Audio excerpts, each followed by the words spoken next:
జై శ్రీరామ్.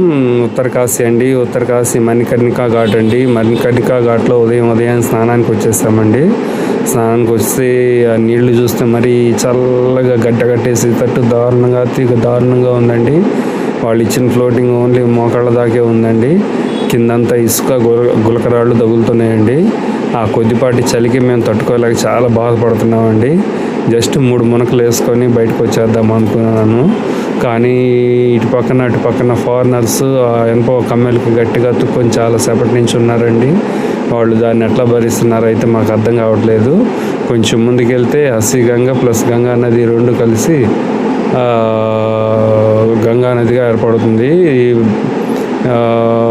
ఇప్పుడు ప్రస్తుతానికి వచ్చేసరికి ఇది ఉత్తరకాశీలోని మణికర్ణికా ఘాట్ అండి. అందరు ఇక్కడ స్నానాలు చేసుకొని కాశీ విశ్వేశ్వరుని దర్శనం చేసుకొని అక్కడి నుంచి వెంటనే అన్నపూర్ణమ్మ మాతని తర్వాత కాలభైరవుని దర్శనం చేసుకుంటారండి. మొత్తం 5 కాశీల్లో ఈ ఉత్తరకాశీ ఒకటండి. సూర్యుడికి అర్ఘ్యం సమర్పించుకుంటున్నాను, నదికి అర్ఘ్యం సమర్పించుకున్నానండి. ఆ నదికి కృతజ్ఞతలు చెప్పుకొని నాకు ఈ సౌభాగ్యం అందించినందుకు 3 మునకలు వేసుకొని సూర్య భగవానుడికి కృతజ్ఞతలు చెప్పుకొని బయలుదేరేస్తున్నానండి. ఇక్కడి నుంచి నెక్స్ట్ కావడి ఆశ్రమం నుంచి ఉదయాన్నే బయలుదేరుతున్నామండి. కావడి ఆశ్రమం నుంచి ముందుకు బయలుదేరేస్తే మంచి ప్లేసెస్ ఉన్నాయండి. నెక్స్ట్ అటు పక్కన మనేరి డ్యామ్ ఉందన్నారు. ఆ డ్యామ్ చాలా బాగుంటుందంట. ఒకసారి ఆ డ్యామ్ కాడికి వెళ్దామని చెప్పి ఉదయం పూట చాలా స్పీడ్గా వాకింగ్ స్టార్ట్ చేసేసామండి. భయంకరమైన చలిగా ఉందండి. చలి అది మాటల్లో చెప్పలేదండి. వాతావరణం పీస్ఫుల్గా ఉందండి. పక్కన ఓక్ చెట్లు మాకు వెల్కమ్ చెప్తున్నట్టు ఎంతో బాగుందండి. అట్లా నేను ముందుకు నడుచుకుంటూ సూర్యుడి కోసం ఎదురు చూస్తున్నామండి. సూర్య భగవానుడు వస్తే మా ఒంట్లో నుంచి మొత్తం కొత్త ఎనర్జీ వస్తుందండి. లోపల హీటరు, బయట ఏమంటారు ఫ్రిడ్జ్లో పెట్టినట్టు 2 వాతావరణాలు కలగలుగుతున్నాయి. సూర్య భగవానుడు వస్తే 3 కలిసి చాలా బాగుంటుందండి వాతావరణం. అది నడిచి వెళ్ళే వాళ్ళకి మాత్రమే అనుభవిస్తారండి. విడిగా కార్లో వెళ్ళే వాళ్ళకి, బస్సులో వెళ్ళే వాళ్ళకి మాత్రం ఫుల్ నరకం అండి. ఎందుకంటే మనం ఉష్ణ ప్రాంతాల నుంచి వస్తాము. ఇక్కడేమో శీతోష్ణ, ఇక్కడేమో బాగా చలి ఎక్కువగా ఉంటుంది. ఎక్స్ట్రీమ్ ఒక్కసారి వ్యతిరేకమైన వాతావరణాన్ని చూసేసరికి చాలామంది శరీరాలు తట్టుకోలేవు. ఎట్ ఎ టైం ఇక్కడ కొండల్లో భయంకరమైన మలుపులు ఉంటాయండి. ఆ మలుపులకి తిన్నది కూడా వామిటింగ్ సెన్సేషన్ వచ్చేస్తూ ఉంటుంది. మమ్మల్ని చాలా దూరం నుంచి కాలభైరవుడు మమ్మల్ని ఫాలో అవుతున్నాడండి.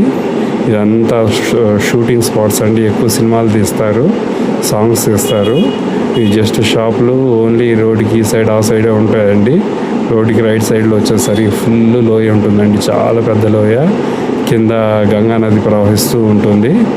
ఈ కాలభైరవుడు మాత్రం మమ్మల్ని వదలకుండా అట్లా ఫాలో అప్ అవుతూనే ఉన్నాడు.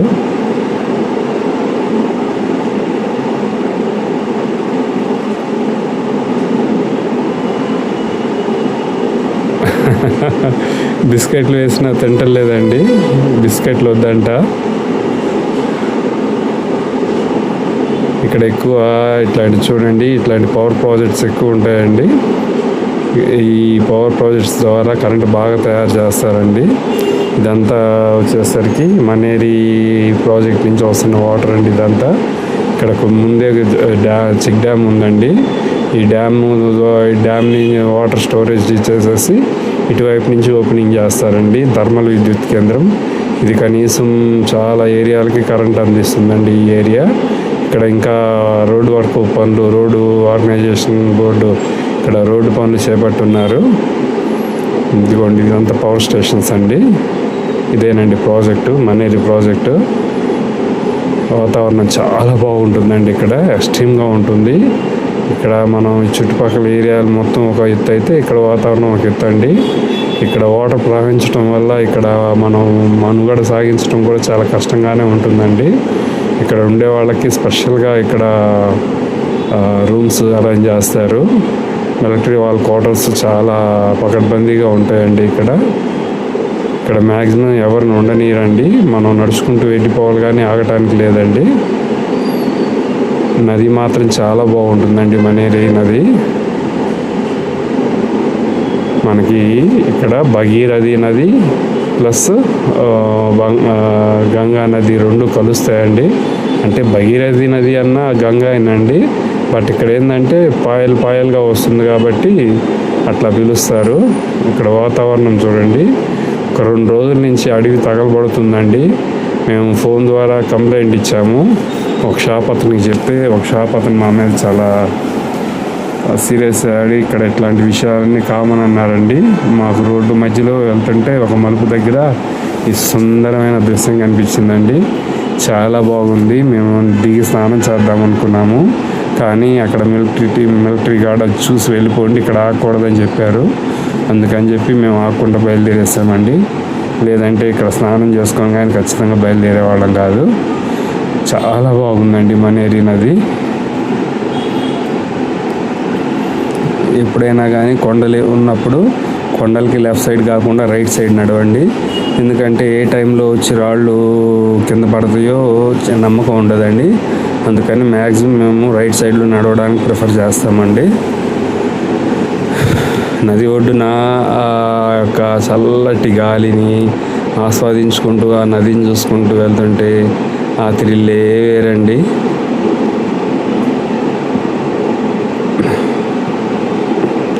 చల్లటి తొప్పర్లు పైకి గాల్లో నుంచి లేచి వచ్చి ముఖానికి తగులుతున్నాయండి. ఇక్కడ మెడిటేషన్ చేసుకోవడానికి చాలా ఆశ్రమాలు ఉన్నాయండి. అయితే అవి నార్మల్ మనుషులకు కాదండి, ఫారినర్స్కి అండి. ఈ పక్కన ఒక గుడి ఉంది చూడండి, చాలా బాగుంది. అయితే ఆ గుడిని చూడాలంటే నదికి ఆ ఒడ్డు దాటాలండి.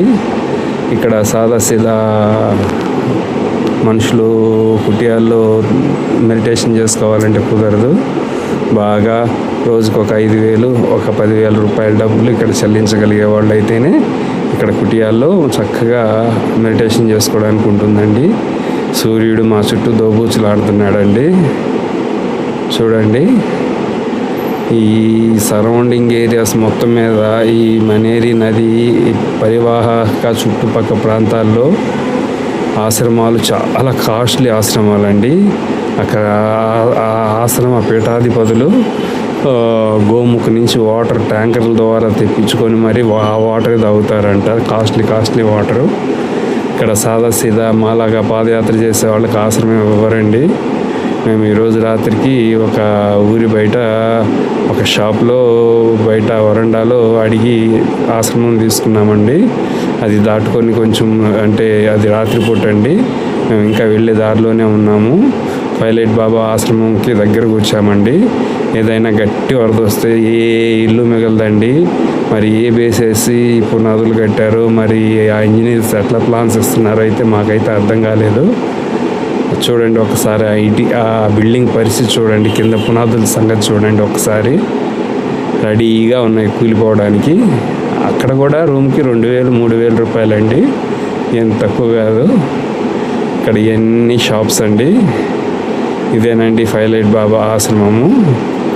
అమ్మవారి ప్రతిమలు, శివయ్య ప్రతిమ, గణపతి ప్రతిమ, ఇట్లా రకరకాలు ఉన్నాయి. మేము ఆగి తిన్నాము అనుకుంటే వాళ్ళు సపరేట్ టైం పెట్టారండి. ఆ టైం దాకా మేము ఆగి తిని మళ్ళీ బయలుదేరాలంటే మాకు లేట్ అవుతుందని చెప్పి ఆశ్రమంలో ఆగలేదండి. బయట నుంచి దర్శనం చేసుకున్నాం చక్కగా. ఈ పైలట్ బాబా ఆశ్రమం బయట మంచి హోటల్స్ ఉంటాయండి. ఇంకా ఆశ్రమం కూడా దాటుకొని ముందుకు వెళ్ళిపోతున్నామండి. బాగా ఆకలి వస్తుంది. ఎక్కడైనా ఒక మోస్తరు హోటల్ కానీ వస్తే తిందామని, లేదంటే ఏదైనా కుటియా వస్తే తిందామని వేసి చూస్తున్నామండి. ఏమీ రాలేదు. అట్లానే బయలుదేరేసామండి. ఈ ఏరియాల్లో ఇళ్ళు చాలా తక్కువగా ఉన్నాయండి. మనేరి ఊళ్ళో మాత్రం చాలా పెద్దగా, మనేరి కొద్దిగా పెద్ద సిటీ అనండి.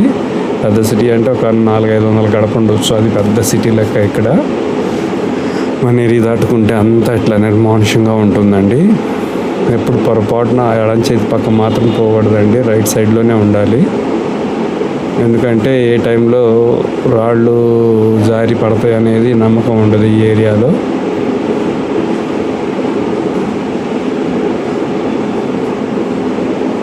ఎండ చలి కలిసి నులివెచ్చని ఒక రకమైన వాతావరణం అండి.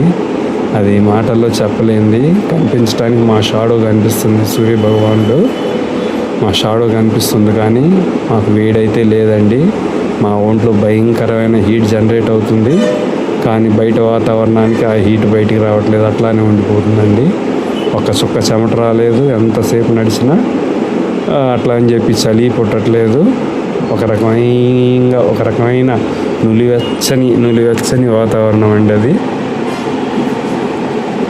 అది అనుభవిస్తే కానీ అర్థం కాదండి. కుడి చేతి పక్కన ప్రకృతి రమణీయతను చూసుకుంటూ వెళ్తుంటే ఆ ఆనందానికి హద్దులు లేవండి. చూడండి, మధ్యలో నది, ఆ పక్కన స్టెప్పులుగా భూమిని చెక్కి దాని మీద ఎక్కువ గోధుమలు, పెసలు, మినుములు ఇవి వేస్తున్నారండి. తర్వాత చున్నిలపై కూడా ఎక్కువగా కనిపిస్తుందండి.